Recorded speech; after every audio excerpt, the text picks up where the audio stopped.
الحمدللہ الحمدللہ وحدہ والصلاة والسلام علی من لا نبی بعدہ واعوذ باللہ من الشیطان الرجیم بسم اللہ الرحمن الرحیم ولا یغتب بعضکم بعضا ایحب احدکم ان یأکل لحم اخیہ میتا فکرہتموہ واتقوا اللہ ان اللہ تواب الرحیم بسم اللہ الرحمن الرحیم رب اشرح لی صدری ویسر لی امری واحلل عقدۃ من لسانی یفقہوا قولی۔ میری عزیز بہنوں، السلام علیکم ورحمۃ اللہ وبرکاتہ۔ آج جس گفتگو کو ہم آپ کے سامنے کرنا چاہ رہے ہیں اس کا عنوان ہے غیبت ایک گھناؤنا گناہ۔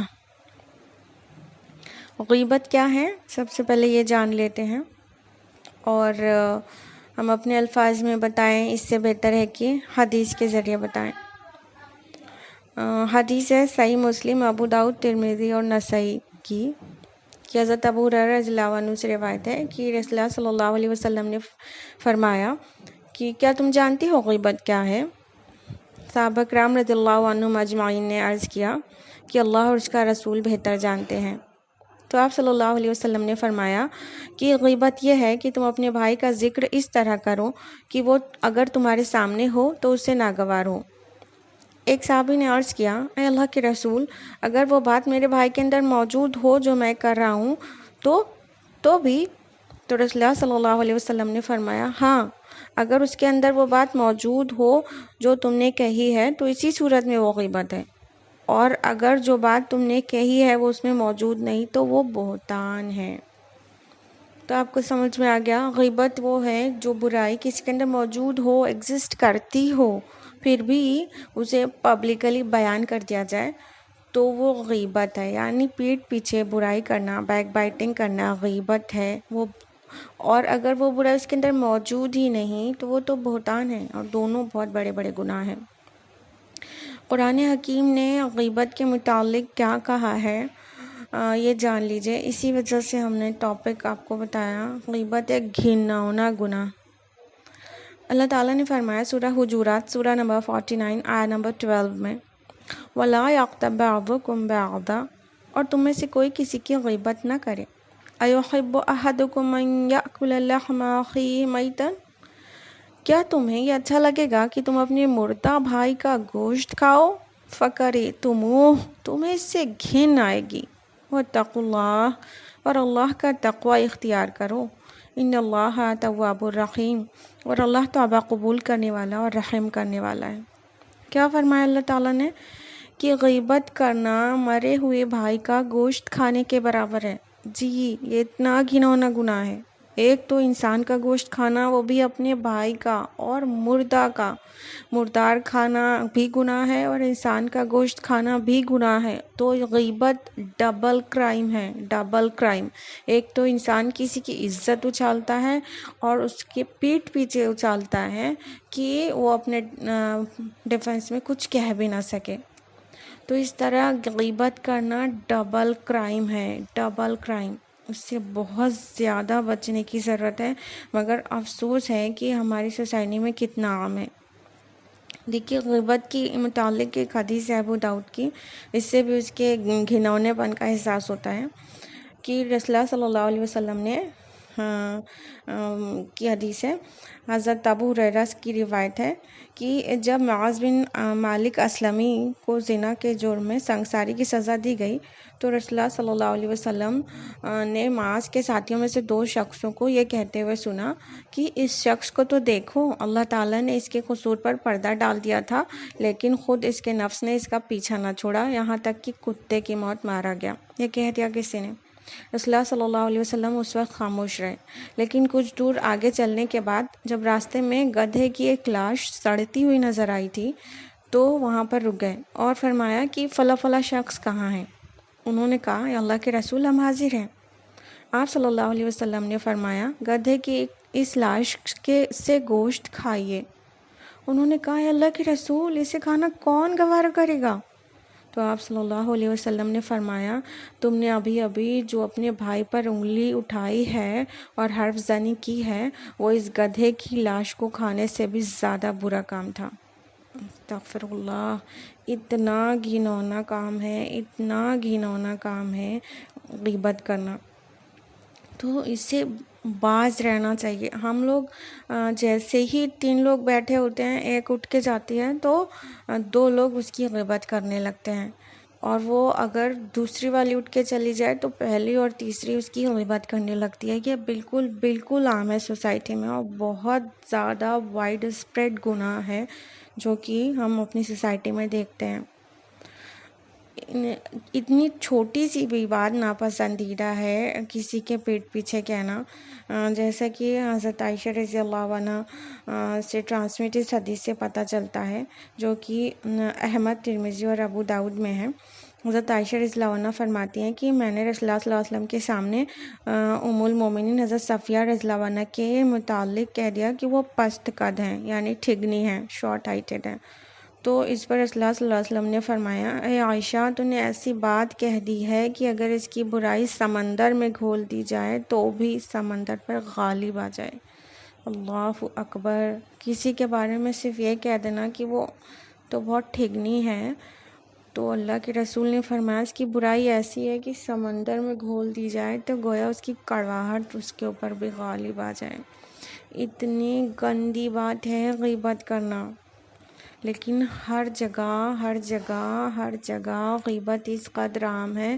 اگر آپ غور کریں اور بچپن سے، جب سے آپ نے بالغ ہوئی تب سے لے کے اب تک کی لوگوں کی لسٹ بنائیں کہ کس کی غیبت کیا ہے، تو شاید آپ نہ بنا پائیں۔ جو حالات ہے سوسائٹی میں اس کے حساب سے بتا رہے ہیں کہ سب کی لسٹ بنانا چاہیں اور اس کا کمپنسیشن کرنا چاہیں تو شاید لسٹ ہم بنا نہ پائیں۔ اتنے لوگوں کی غیبت کر دیا کہ وہ ہمارے شعور میں ہے ہی نہیں، وہ ہم کو یاد بھی نہیں ہے، تو اس کو کس طرح سے کمپنسیٹ کیا جائے گا۔ اللہ اکبر! اللہ کے رسول صلی اللہ علیہ وسلم نے کسی کی عزت کو حرام قرار دیا تھا نا۔ خطبہ حجۃ الوداع کے موقع پر رسول اللہ صلی اللہ علیہ وسلم نے فرمایا، تمہارے خون، تمہارا مال اور تمہاری عزت ایک دوسرے کے لیے ہمیشہ کے لیے حرام کر دیے گئے ہیں، اسی طرح جس طرح تم اس شہر کا احترام کرتے ہو یعنی مکہ کا، اور اس دن کا یعنی حج کے دن کا، اور اس مہینے کے یعنی ذو الحجہ کا احترام کرتے ہو۔ تو عزت بھی حرام ہے دوسرے کی، تو اس سے بہت زیادہ بچنے کی ضرورت ہے، نہیں تو یہ ہم کو اکیلے خالی غیبت اکیلے تباہ کرنے کے لیے کافی ہو جائے گی۔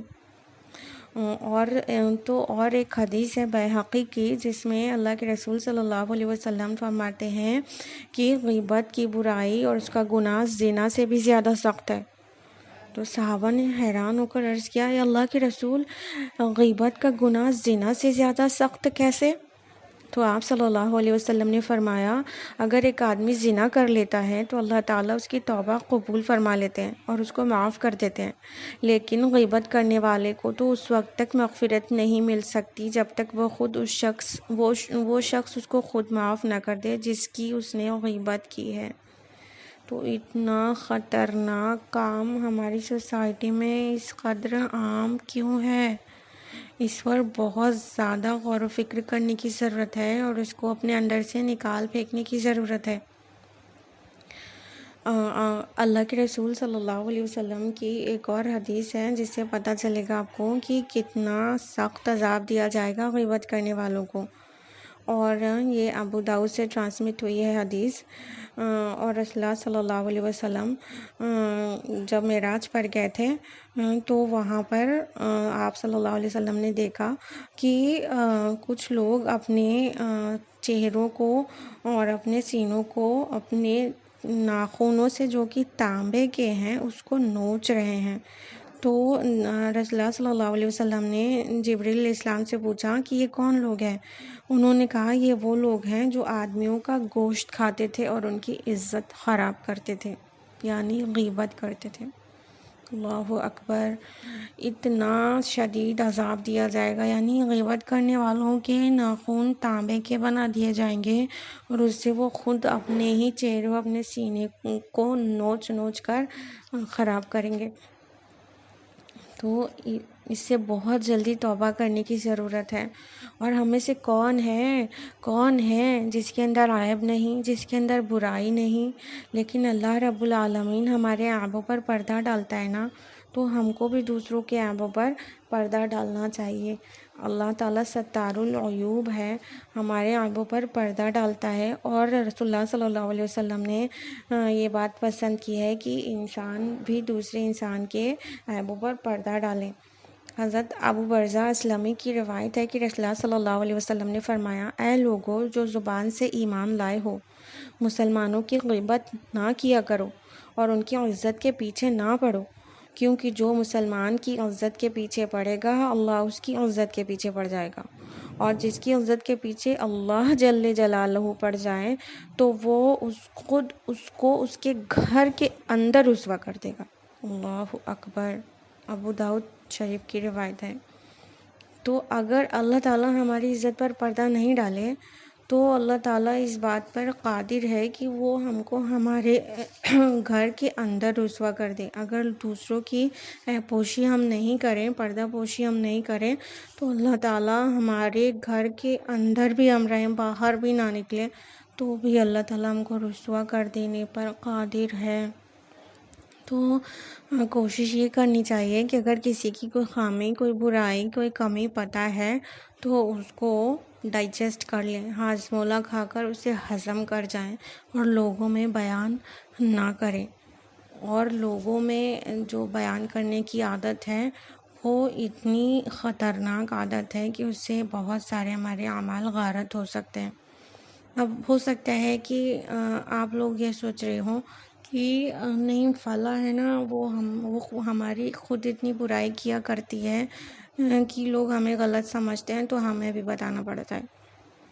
تو حضرت عبد القادر جیلانی رحمۃ اللہ علیہ نے بڑا پیارا جواب دیا اس بات کا کہ لوگوں، تم کو تو اپنی غیبت کرنے والوں کا احسان مند ہونا چاہیے، وہ تمہاری غیبت کر کے اپنی نیکیاں تمہارے نام کر دیتے ہیں۔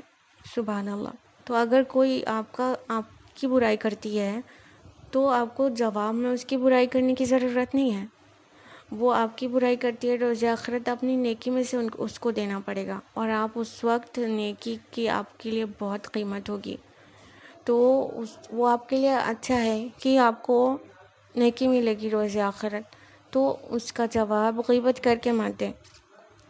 اب ہو سکتا ہے آپ کے ذہن میں آ رہا ہو کہ کچھ پرابلمز ایسی ہوتی ہے جو دوسروں کو بتانا پڑتا ہے، تو کیا شکایت بھی غیبت ہے؟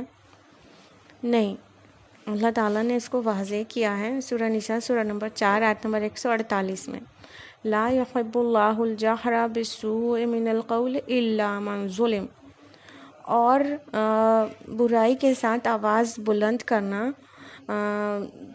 اچھی بات نہیں سوائے اس کے کہ کسی کے ساتھ ظلم ہوا ہو۔ یعنی اگر کسی کے اوپر ظلم ہوا ہے تو وہ بہت ریلیونٹ پرسن سے اس کا ذکر کریں تو کوئی حرج کی بات نہیں ہے۔ یعنی اگر کسی کے ساتھ سسرال میں کچھ پرابلمز ہیں تو شوہر کی بہن اس کو پریشان کر رہی ہے، اور یا تو پھر گھر کے کوئی دوسرے افراد اس کو تنگ کرتے ہیں اور اس کے اوپر ظلم کرتے ہیں، تو وہ اپنے شوہر سے بالکل بتا سکتی ہے وہ خاتون کہ میرے ساتھ ایسا ایسا ہوا، تو ظلم اگر ہوا ہو تو اس کے خلاف آواز اٹھا سکتے ہیں۔ لیکن ہم نے ایک بات کہی کہ ریلیونٹ پرسن سے ہونا چاہیے۔ دیکھیں، شکایت انسان کوئی جہاں پر شکایت درج کرانی چاہیے وہاں پہ کرائے تو شکایت ہے نا، لیکن اگر ہر خاص و عام سے کہتی پھرے میری ساس ایسی، میری نند ایسی، تو وہ شکایت کہاں رہ جاتی ہو، تو غیبت ہو جاتی ہے نا۔ تو شکایت یہ ہے کہ ریلیونٹ پرسن سے، جو صحیح انسان ہے اس سے کہا جائے، جس سے اس کی شکایت دور ہو سکتی ہو، اور ہر ایک سے کہا جائے گا تو وہ ڈیفینیٹلی غیبت ہو جائے گی۔ تو اس طرح سے غیبت کو شکایت اور غیبت کو الگ الگ کیا جا سکتا ہے۔ تو شکایت کرنا جائز ہے۔ رہی بات غیبت، اب جو ہو گئی ہے اس کی شرمندگی ہے، تو اب کیا کریں؟ دیکھیے، غیبت کا کمپنسیشن ایک تو یہ ہے کہ جس انسان کی غیبت کی ہے اور جن لوگوں کے درمیان کی ہے، انہی لوگوں میں اس کی تعریف کر کے، اس کی اچھائیاں بیان کر کے اس کو کمپنسیٹ کریں۔ دیکھیے، ہر انسان خوبیوں اور خابیوں کا مرکب ہے۔ کوئی یہ نہیں کہہ سکتا کہ فلاں جو ہے وہ صرف اس کے اندر برائیاں ہی برائیاں ہیں، اس کے اندر کوئی خوبی نہیں، ایسا نہیں بول سکتے نا۔ ہر انسان کے اندر خامی ہے اگر، تو خوبی بھی ہے۔ تو جن لوگوں کے درمیان کسی کی عزت خراب کی ہے، انہی لوگوں، اسی سوسائٹی، اسی طرح کے لوگوں میں اس کی اچھی اچھی باتیں بھی بیان کریں، تاکہ اس کا کہیں نہ کہیں کمپنسیشن ہو جائے۔ دوسرا کمپنسیشن یہ ہے کہ جس انسان کی برائی کی ہے اس کے لیے مغفرت کی دعا کریں کہ اللہ تعالیٰ اس کے گناہوں کو معاف کر دے۔ تو اس طرح غیبت کا کچھ حد تک کمپنسیشن ہو سکتا ہے، اور اللہ سے بہت بہت بہت توبہ کرے اور آئندہ اس گناہ کو کبھی نہ دہرانے کی عزم کرے۔ تو اللہ تعالیٰ توبہ قبول کرنے والا اور رحم کرنے والا ہے۔ تو اس طرح انشاءاللہ ہماری یہ بری عادت ہمارے اندر سے نکل سکتی ہے۔ ادروائز صرف ایک گناہ ہی محاصرہ کر لے تو وہ تباہ کر دینے کے لیے کافی ہو جاتا ہے۔ اللہم احفظنا، اللہ تعالیٰ ہماری حفاظت کرے غیبت سے اور اس جیسے گھنونے تمام گناہوں سے، آمین۔ وآخر دعوانا ان الحمدللہ رب العالمین، والسلام علیکم ورحمۃ اللہ وبرکاتہ۔